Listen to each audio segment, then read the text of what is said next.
Defense Secretary Pete Hegseth has revoked the security clearance and former personal security detail for retired four-star Army general and former chairman of the Joint Chiefs of Staff, Mark Milley. Hegseth also directed the new acting inspector general to see if enough evidence exists to strip Milley of a star based on his actions to allegedly, quote, undermine the chain of command during Trump's first term. Before leaving office, former President Biden granted Milley a pardon, citing the power to guard against potential revenge by the next Trump administration. Milley is the latest to have security protections taken away, following Dr. Anthony Fauci, former National Security Advisor John Bolton, and former Secretary of State Mike Pompeo. Each of them has received death threats over the course of their service to the country. Well, and like Jonathan Lemire, like John Bolton, like Pompeo, like Brian Hook, Milley also at risk of being a target of Iranian hit squads.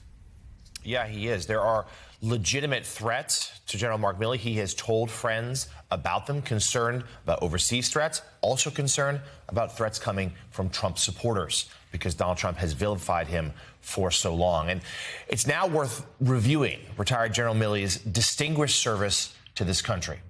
According to the Associated Press, Milley has extensive combat experience. He was deployed as part of Operation Iraqi Freedom, which began with the 2003 invasion of Iraq, and Operation Enduring Freedom in Afghanistan, which, of course, was a response to the September 11th terrorist attacks.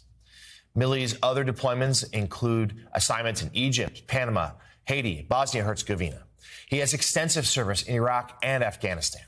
During his more than 40-year military career, Milley has also been involved with operations that have been seen as United States successes. For example, he was part of Operation Just Cause, which restored the democratically elected government of Panama, and Operation Uphold Democracy, which brought back democratic rule in Haiti. He is one of the most decorated soldiers of his generation.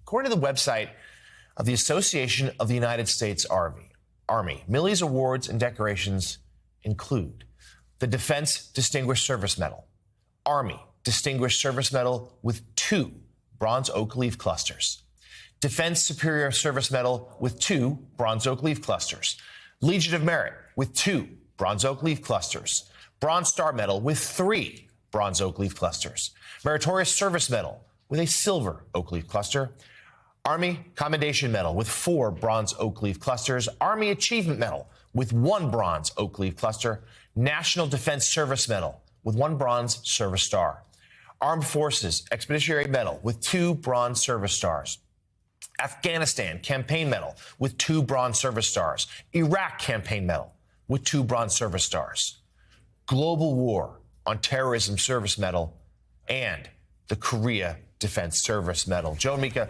we wanted to take a minute here, a couple of minutes, and read through all of that just to really underscore the service that General Milley has paid for this nation.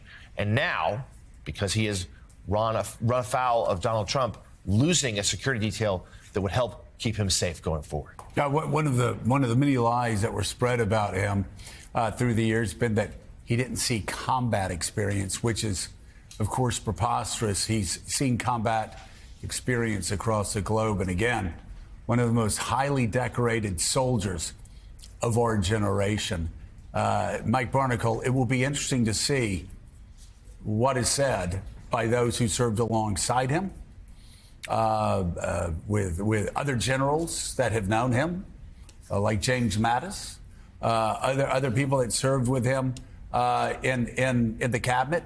I'm sure Mark Esper will speak out because this attack on General Milley, of course, comes from a Secretary of Defense now who claimed he was going to get politics out of the military and was going to focus on readiness and creating a warrior culture. And so to say this was a depressing move, but also entirely predictable, is what a lot of people in the military, retired and active, are saying right now. Joe, they can take away General Milley's security detail, and they can threaten him with an Inspector General's report and assessment of his behavior as chairman of the Joint Chiefs of Staff. But they cannot ever take away the general's honor. He is an honorable man. He served honorably, and in his highest moment of honor, outside of his commitment to the United States on the field of battle in Afghanistan and Iraq, his highest honor ought to be attributed to him for the resignation letter that he wrote to Donald J. Trump when Trump was in office from 2016 to 2020. Basically, General Milley apologizing for succumbing momentarily to Donald Trump's lust for ego and politics. And now to see General Milley being attacked by, and I hesitate to even use the phrase, the Secretary of Defense, Pete Hegseth, someone who has no idea of what the word honor means, and he's proven it in the past. But to come under attack from Pete Hegseth and the Trump administration is beyond outrageous. It's obscene. So it's worth reminding people what his offense was. Why is Donald Trump mad at General Milley? There are a couple things that annoy Donald Trump. Number one, General Milley quickly apologized after Lafayette Square was cleared in June of 2020, so Donald Trump could have the photo op in front of the church where he held the Bible. Apologized, said I shouldn't have been there. I didn't know what we were doing when we left the White House. And then, after the attack on the Capitol, January 6th of 2021, he was calling around allies, like the chairman of the Joint Chiefs should do. Following orders. Allies and adversaries, China included, and saying, we are fine, we are safe.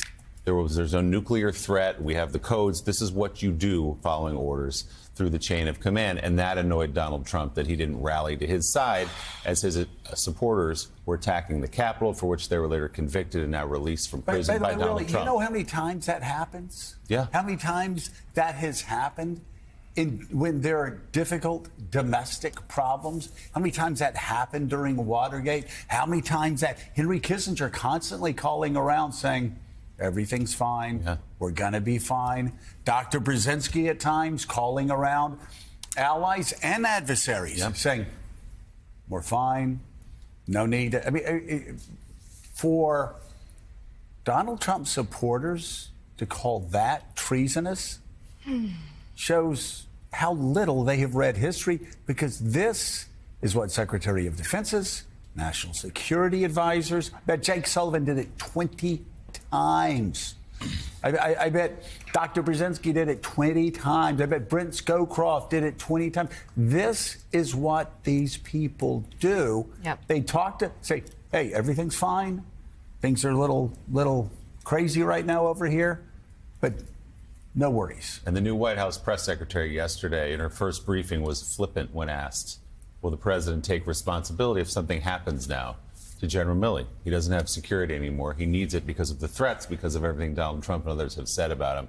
I don't have her exact quote, so I don't want to misquote her, but they didn't express a great deal of concern. Also, what he did for Donald Trump, what John Bolton did for Donald Trump, what Brian Hook did for Donald Trump, what Mike Pompeo did for Donald Trump when Soleimani was killed. Yep. Okay.